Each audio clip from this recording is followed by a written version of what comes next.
Jean chapitre 5, le verset 26. Lisons ensemble. Le texte dit, Alléluia, pourrions-nous nous mettre debout, comme ça nous pourrons lire ensemble ce verset. All right, lisons ensemble. Comme le Père a la vie en lui-même, ainsi il a donné au Fils d'avoir la vie en lui-même. Comme le Père a la vie en lui-même, ainsi il a donné au Fils d'avoir la vie en lui-même. En réalité, commençons plutôt au verset 24. Nous allons prendre les versets 24, 25 et 26. All right, lisons encore. Ok, en vérité, je vous le dis, celui qui écoute ma parole et qui croit en celui qui m'a envoyé a la vie éternelle et ne vient point en jugement, mais il est passé de la mort à la vie. Verset 25, en vérité, je vous le dis, eh bien l'heure vient, et elle est déjà venue, où les morts entendront la voix du Fils de Dieu, et ceux qui l'auront cru vivront. Encore verset 26, car comme le Père a la vie en lui-même, ainsi il a donné au Fils d'avoir la vie en lui-même. Seigneur, nous te remercions pour ces paroles. Au nom de Jésus, vous pouvez vous asseoir. Alléluia. Donc voilà, chers amis. Donc nous parlons ici de, comme nous avions dit, je suis en train de vous parler ce week-end du mystère, n'est-ce pas? Le mystère de la Sainte Seine. Le mystère de la Sainte Seine.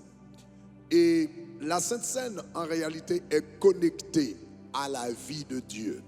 La Sainte Seine, c'est l'une des choses qui nous permet, ou encore l'un des sacrements qui nous permet de relâcher la puissance de la vie éternelle en nous. Ce n'est pas seulement un symbole, mais c'est quelque chose qui relâche en nous une puissance, la puissance de la vie éternelle. Donc avant de vous dire exactement comment la Sainte Seine relâche la puissance de la vie éternelle, nous devrions d'abord définir qu'est-ce que ça veut dire, la vie éternelle. Maintenant, quand j'étais jeune, j'avais appris que la vie éternelle, c'était une longue durée de temps après la mort. Donc, quand j'étais jeune, à l'église, on parlait de la vie éternelle. Donc, pour moi, la vie éternelle, c'était un temps, une longue période de temps, ok, après la mort. Donc une longue durée de temps, au fait qui n'a pas de fin. Après la mort, c'est ce qu'on appelle la vie éternelle. C'est la conception que j'avais eue de la vie éternelle. Cependant, un jour, pendant que je lisais la parole de Dieu, je suis tombé sur un verset qui a vraiment totalement changé mon avis à cet égard. C'est Jean chapitre 5, le verset 24.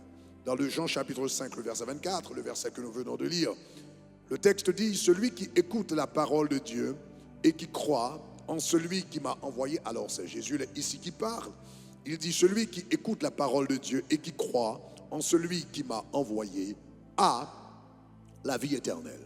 Maintenant, remarquez ici que le verbe « avoir » est au présent. Le texte ne dit pas « Celui qui écoute ma parole et qui croit aura un jour la vie éternelle, héritera un jour de la vie éternelle, expérimentera un jour la vie éternelle ». La Bible dit celui qui croit, Jésus dit celui qui croit en ma parole, hein, celui qui croit, celui qui écoute ma parole et qui croit en moi, hein, et qui croit en celui qui m'a envoyé a au présent de l'indicatif la vie éternelle. Donc au fait, donc, la vie éternelle n'est pas quelque chose qui commence après la mort. La vie éternelle, c'est quelque chose qui commence au moment où vous donnez votre vie à Jésus. En ce moment même, vous commencez à expérimenter la vie éternelle. Est-ce que ça va? Donc, la vie éternelle, celui qui croit en moi a la vie éternelle. Donc, seulement le texte présente deux conditions pour pouvoir hériter de cette vie éternelle ou encore expérimenter cette vie éternelle. Jésus dit d'abord, celui qui écoute ma parole. Ok, donc la première condition, il faut avoir un jour été exposé à la parole de Dieu. Donc il faut avoir un jour été touché, interpellé, sensibilisé par la parole de Dieu. Donc c'est la première condition. Et la deuxième condition, c'est que après avoir été exposé à la parole de Dieu, il faut croire à la parole. Donc le texte dit, celui qui croit en moi. Donc la Bible dit, donc croire signifie donc mettre de côté les raisonnements humains, mettre de côté mettre de côté vos doutes, mettre de côté vos préjugés intellectuels, tout. Donc du moment que vous avez entendu la parole de Dieu et que vous avez cru en celui qui a envoyé notre Seigneur Jésus-Christ, en ce moment même, tu as la vie éternelle. Donc quelqu'un dit, j'ai la vie éternelle. Je ne vous ai pas entendu, dis-moi, j'ai la vie éternelle. Donc j'ai la vie éternelle. J'ai la vie éternelle. Donc celui qui croit, qui a entendu la parole de Dieu et qui a cru en son cœur n'est pas un candidat à la vie éternelle. Il n'héritera pas un jour de la vie éternelle, il a la vie éternelle. Maintenant, donc cela veut dire, si la vie éternelle n'est pas une durée de temps, si la vie éternelle n'est pas une durée de temps après la mort, c'est quoi en réalité la vie éternelle? Le jour où j'ai accepté Jésus-Christ, donc j'ai commencé à vivre la vie éternelle, donc j'ai hérité de la vie éternelle, donc je dois me demander, mais c'est quoi la vie éternelle en réalité? Ok, la meilleure façon de vous expliquer la vie éternelle, c'est de vous rappeler que l'homme est un être tripartite ou bien trichonome. Cela veut dire l'homme a trois parties. L'homme, dans 1 Thessaloniciens chapitre 5, le verset 23, l'apôtre Paul prie et il dit que le Saint-Esprit de Dieu vous sanctifie lui-même tout entier.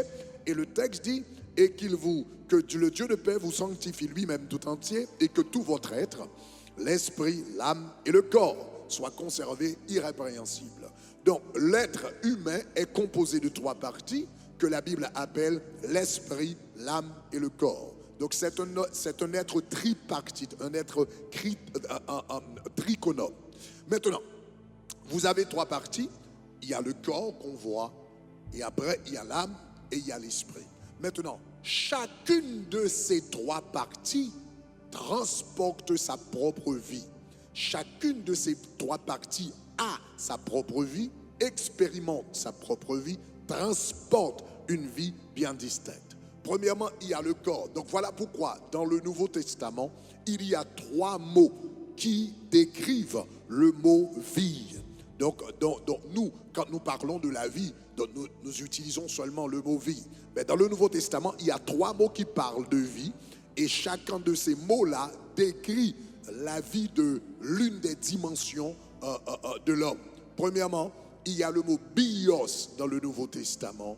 C'est de ce mot que vous avez biologie, bio, etc. Tout ce qui est bio, aujourd'hui on parle de tout ce qui est bio, etc. Donc, il y a le mot bios dans la Bible qui décrit la vie du corps. Ça, c'est la vie du corps.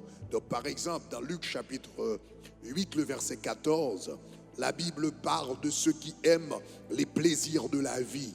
Donc la Bible dit celui qui est tombé parmi les épines, donc il parle de la parole de Dieu. La semence, ce qui est tombé parmi les épines, ce sont ceux qui ont entendu la parole, s'en vont et la laissent étouffée par les soucis, les richesses et les plaisirs de la vie. Le mot utilisé pour vie ici en grec, c'est bios, les plaisirs du bios, les plaisirs de la vie. Maintenant, quand la Bible parle des plaisirs de la vie, c'est quoi? Les plaisirs de la vie, c'est le manger, c'est le boire. Pour d'autres personnes, c'est aller dans les boîtes de nuit, c'est la sexualité. C'est tout ce qui a trait au corps. Et la Bible dit parfois les plaisirs de la vie, les plaisirs du corps, les plaisirs sensuels peuvent étouffer la parole de Dieu dans la vie de quelqu'un. Donc, il y a la première dimension de vie. La première dimension de vie, c'est la vie du corps. Maintenant, toutes les personnes vivantes sur la terre expérimentent cette dimension de vie qui est appelée la vie du corps. Mais il y a une deuxième dimension de vie que nous rencontrons dans la Bible. Le mot vie, il y a un deuxième mot qui décrit le mot vie ou encore qui traduit le mot vie également dans la Bible. C'est dans Matthieu chapitre 16, le verset 25 par exemple, la Bible parle de la vie de l'âme. Jésus dit, celui qui voudra sauver sa vie la perdra, et celui qui perdra sa vie à cause de moi la trouvera. Et ici, quand le texte dit celui qui voudra sauver sa vie, ce n'est pas le mot bios qui est utilisé ici. En d'autres termes, Jésus-Christ ne fait pas allusion à la vie du corps. Ici, principalement, quand il dit celui qui veut perdre sa vie, le mot qui est utilisé ici, c'est psyché ou bien psyché. De ce mot que vous avez, c'est de ce mot que vous avez psychologie, psychiatrie, etc. Donc ça parle de la vie de l'âme. Ça parle de la vie de l'âme. Et quand on parle de la vie de l'âme, on parle d'intellect, on parle d'émotion, on parle de volonté. Donc Jésus dit, celui qui voudra perdre sa vie à cause de moi, celui qui voudra sauver sa vie, la perdra. Celui qui perdra sa vie à cause de moi, la trouvera. Celui qui perdra sa vie, celui qui perdra sa psyché à cause de moi. En d'autres termes, celui qui perdra ses propres pensées, celui qui perdra ses propres émotions, celui qui perdra sa propre volonté, eh bien la trouvera. Parce que si tu perds tes pensées, tu vas recevoir les pensées de Christ. Si tu perds tes émotions, tu vas expérimenter le fruit de l'esprit dans ta vie. Tu vas avoir l'amour, la paix, la joie, la patience. Si tu perds ta volonté, eh bien tu vas dire comme Jésus, Seigneur, non pas ma volonté, mais ta volonté. Si tu perds ta volonté, donc la volonté du Père va commencer à se manifester dans sa vie. Dans ta vie, si vous me comprenez, dites-moi gloire. Donc ici, ça c'est la vie de l'âme. Donc c'est le deuxième mot qui est utilisé pour la vie dans la Bible. Mais il y a un troisième mot qui est utilisé dans la Bible. Donc je vous avais dit, il y a trois aspects à l'homme. Il y a le corps, il y a l'âme et il y a la partie la plus profonde, c'est l'esprit. La vie du corps s'appelle bios, la vie de l'âme s'appelle psyché et la vie de l'esprit s'appelle Zoé dans la Bible. Donc, dans la Bible, à chaque fois, donc par exemple, il y a plusieurs versets dans la Bible qui parlent de la vie Zoé. L'évangile de Jean en parle plus d'une centaine de fois. Par exemple, dans Jean chapitre 3, verset 16, « Car Dieu a tant aimé le monde qu'il a donné son Fils unique, afin que quiconque croit en lui ne périsse point, mais qu'il ait la vie éternelle. » Le mot utilisé pour vie ici, ce n'est pas bios qui est la vie du corps, ce n'est pas même psyché qui est la vie de l'âme, c'est Zoé qui est la vie de l'esprit. Dites-moi Zoé. Dans Jean chapitre 10, le verset 10, Jésus-Christ a dit, le voleur ne vient que pour égorger, dérober et détruire. Mais moi je suis venu afin de donner la vie et la vie. Je suis venu afin que les brebis aient la vie et qu'elles soient dans l'abondance. Le mot utilisé ici pour vie, ce n'est pas bios, donc ce n'est pas la vie du corps ici, ce n'est pas psyché, ce n'est pas la vie de l'âme, mais c'est Zoé, la vie de l'esprit. Dites-moi Zoé. Dans Jean chapitre 5, le verset 12, la Bible dit, dans 1 Jean chapitre 5, le verset 12, l'apôtre Jean a dit, celui qui a le Fils a la vie, et celui qui n'a pas le Fils n'a pas la vie. Donc le mot utilisé ici pour vie, ce n'est pas le mot bios, ce n'est pas le mot psyché, c'est le mot Zoé. Dites-moi Zoé. Donc remarquez dans ce texte, maintenant la Bible dit celui qui a le Fils a la vie, celui qui n'a pas le Fils n'a pas la vie. Donc cela veut dire les personnes, une personne par exemple dans le monde, quelqu'un qui n'a pas Jésus a la vie bios parce qu'il a la vie du corps. Quelqu'un qui ne connaît pas Jésus a même la vie psyché. Donc il peut penser, il peut expérimenter des émotions, il peut prendre des décisions. Mais la personne qui ne connaît pas Jésus-Christ, la vie qui lui manque, c'est la vie de l'esprit. La vie qui lui manque, c'est la vie Zoé. Cela veut dire quand quelqu'un qui ne connaît pas Jésus-Christ, donc il est 2/3 en vie. Son corps est en vie et son psyché est en vie, mais son esprit est mort. Est-ce que ça va jusqu'à présent? Donc la vie qui manque à quelqu'un qui ne connaît pas Jésus-Christ, c'est la vie de l'esprit. Et au moment d'accepter Jésus-Christ, et c'est cette vie que nous expérimentons, c'est cette partie qui était morte en nous, qui est revenue à la vie en Jésus-Christ. Donc maintenant, nous devrions nous poser la question. Donc la Bible parle de 3 vies. hein, la vie bios, la vie psyché, la vie Zoé. Mais la vie Zoé, c'est quoi exactement? La vie Zoé, donc nous nous rendons compte que la vie Zoé n'est pas une durée de temps, mais la vie de Zoé est une qualité de vie. C'est une qualité de vie qui est marquée par la présence de Dieu dans votre vie. Donc remarquez, Jean chapitre 5, le verset 26, nous dit exactement qu'est-ce que c'est que la vie Zoé. Dans Jean chapitre 5, le verset 26, donc nous lisons, la Bible dit, comme le Père a la vie en lui-même. Et le mot utilisé ici, c'est quoi? Dis-moi Zoé. Le mot utilisé ici, c'est Zoé. Comme le Père a la vie en lui-même, ainsi il a donné au Fils d'avoir la vie en lui-même. Comme le Père a la Zoé en lui-même, comme le Père a la vie de l'Esprit en lui-même, il a donné au Fils aussi d'avoir la vie de l'Esprit en lui-même. Donc quand la Bible parle de la vie Zoé c'est quoi? La vie Zoé, ce n'est pas une durée de temps. La vie Zoé, c'est la vie de Dieu. La vie Zoé, c'est la force, c'est l'énergie, c'est la vitalité, c'est la puissance qui fait de Dieu lui-même Dieu. C'est la vie même de Dieu, c'est la force même de Dieu, c'est l'énergie même de Dieu. La vie Zoé, c'est la vitalité de Dieu. Et du moment que tu acceptes Jésus-Christ comme ton maître et comme ton sauveur, tu commences à expérimenter cette vie de Dieu, cette puissance de Dieu, cette vitalité de Dieu, cette énergie de Dieu. La vie Zoé, ce n'est pas une durée de temps, c'est une énergie spirituelle que tu commences à expérimenter dans ta vie du moment que tu acceptes le Seigneur comme ton maître et comme sauveur. Dites-moi gloire. Dites-moi gloire. Dites-moi gloire. Donc la vie Zoé, c'est la vie surnaturelle. C'est la vie surnaturelle. Maintenant, pourquoi la vie Zoé est-elle appelée vie éternelle? Parce que celui qui donne cette vie s'appelle l'Éternel. Est-ce que ça va? Pourquoi cette vie est appelée éternelle? Elle dit éternelle parce que celui qui donne cette vie est éternel. Alléluia. Moïse dit, Seigneur, tu as été pour nous un refuge de génération en génération, avant que les montagnes fussent nées et que tu eusses créé le monde. D'éternité en éternité, tu es Dieu. Celui qui donne la vie est éternel, puisque celui qui donne la vie s'appelle éternel, l'Éternel des armées, dont la vie qu'il donne conséquemment est éternelle. Donc voilà pourquoi cette vie est appelée vie éternelle.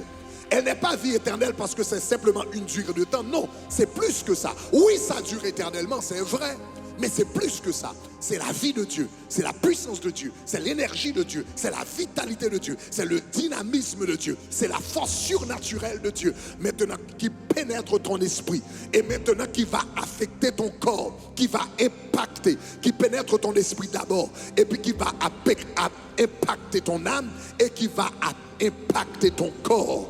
Dites-moi gloire. Dites-moi gloire. Alléluia. Alléluia. Gloire à Dieu. Donc la vie éternelle. Donc la vie éternelle, c'est une force, c'est une énergie que tu vis, que tu expérimentes lorsque tu acceptes Jésus-Christ. Maintenant, je termine avec cela, avec ce témoignage, pour que vous puissiez comprendre la puissance de cette vie éternelle. Je me rappelle, il y a quelques années, ça fait déjà 7 ans que j'ai enseigné sur ce sujet. Qu'est-ce que ça veut dire la vie éternelle? Parce que nous disons, Jean chapitre 3, verset 16, la majorité d'entre nous le connaissons par cœur. Nous disons, car Dieu a tant aimé le monde qu'il a donné son Fils unique afin que quiconque croit en lui ne périsse point mais qu'il ait la vie éternelle. Mais la majorité du temps, nous ne prenons pas vraiment le temps de cerner, de comprendre, de réfléchir sur vraiment la profondeur de ce concept de la vie éternelle que nous avons reçu en Jésus. Donc en 2015, j'enseignais sur la puissance de la vie éternelle sur Jean chapitre 3, verset 16. Et il y avait une sœur, je ne me souviens plus de quel état aux États-Unis, mais en tout cas c'était en Floride, mais je ne me souviens plus où en Floride. Donc il y avait une sœur en Floride qui avait écouté mon enseignement sur Jean chapitre 3 verset 16. C'était pendant les 40 jours de 2015. Et elle avait juste à peu près un mois après, elle avait commencé à expérimenter des problèmes de santé. Des problèmes de santé, donc elle était dans la rue, donc au travail, elle vomissait à la maison, elle vomissait dans la rue, elle vomissait, etc. Donc après un certain nombre de temps, donc elle est allée voir un médecin. Quand elle est allée voir un médecin, on lui a fait faire des examens. Et après les examens, le médecin lui a dit, écoute, les résultats ne sont pas vraiment encourageants. Donc nous avons discerné pas mal de problèmes. Vous avez beaucoup de problèmes de santé. Donc nous avions détecté des cystes et des lésions. Donc au niveau du foie, vous avez des cystes et des lésions. Au niveau des reins, vous avez des pierres. Votre pelvis est surdimensionné. Il y a des problèmes de poumons et il y a un problème également d'appendicite que nous avons remarqué. Et on lui a dit qu'il fallait subir des opérations chirurgicales immédiatement. Il fallait faire des interventions chirurgicales immédiatement. Donc, et le médecin lui avait dit de rester à l'hôpital pour subir les opérations. Mais elle avait dit non, mais j'étais pas venu ici pour ça. Donc je dois consulter le Seigneur d'abord. Donc le médecin lui a dit, tu comprends pas. Donc ton cas est critique. Donc en réalité, tu as 24 à 48 heures de temps pour vivre. Donc si tu ne suis pas mes conseils, donc tu vas perdre, tu vas mourir. Eh bien, cette sœur, elle a dit, je n'ai pas eu ces directions du Seigneur, je n'ai pas eu les mots du Seigneur, donc je ne vais pas prendre une décision comme ça. Donc elle est allée à la maison et elle a commencé à prier. Et quand elle a commencé à prier, elle s'est souvenue de mon message. Parce que j'avais prêché sur la vie éternelle en juillet 2015 et elle a commencé à expérimenter les problèmes en août 2015. Et elle s'est souvenue de mon enseignement sur la vie éternelle. La vie éternelle, ce n'est pas seulement une durée de temps, mais la vie éternelle, c'est l'énergie. La vie éternelle, c'est la vie de Dieu. C'est la vie de l'éternel en vous. C'est la vie surnaturelle de Dieu, l'énergie de Dieu, la vitalité de Dieu, la puissance de Dieu qui agit en vous. Ça commence d'abord dans votre esprit et ça jaillit dans l'âme et finalement dans le corps. Et elle s'est souvenue de cet enseignement. Et soudainement, elle a commencé à prononcer ces paroles sur sa vie. Car Dieu a tant aimé, car Dieu m'a tellement aimé qu'il a donné son Fils unique pour moi. Donc, afin qu'un tel ne meure pas, mais qu'elle ait la vie éternelle. Elle a commencé à dire, j'ai la vie éternelle. Mon cœur, je veux que tu écoutes ça, tu as la vie éternelle. Mes poumons, écoutez, vous avez la vie éternelle. Mon foie, vous avez la vie éternelle. Est-ce que ça va? Donc, vous avez pelvis, vous avez la vie éternelle. Mes reins, vous avez la vie éternelle. Elle a dit qu'elle se levait chaque matin, elle répétait ces paroles à longueur de journée. Elle a fait ça pendant un mois. Et après un mois, donc le problème de vomissement s'est arrêté. Et elle a commencé à se sentir un peu mieux. Et elle a continué avec la parole. Donc vous avez la vie éternelle, vous avez la vie éternelle, vous avez la vie éternelle. J'ai la vie éternelle en moi, j'ai la vie éternelle. Mes membres ne périront pas, mes poumons ne périront pas, mes yeux ne périront pas, mes reins ne périront pas. Et puis donc après 2 mois, donc au bout de 2 mois, elle se sentait vraiment bien. Elle est retournée chez le médecin. Donc premièrement, le médecin a eu des difficultés à la reconnaître. Et quand elle est venue, donc elle a dit au médecin, te souviens-tu de moi? Ouais. Le médecin dit, ouais, je me souviens un peu, etc. Donc elle lui a dit, docteur, explique-moi, tu m'avais donné 2 jours pour vivre, mais 2 mois plus tard, je suis encore vivant. Donc explique-moi, par quel mystère suis-je encore vivant? Donc je suis là devant vous. Donc le médecin lui a dit, je ne sais pas, parce que selon les examens, tu avais seulement 48 heures de temps. Donc je dois faire d'autres examens. Le médecin lui a fait subir d'autres examens. Et après, quand il a eu les résultats, le médecin ne pouvait pas comprendre. Il est venu, c'est comment un homme étonné.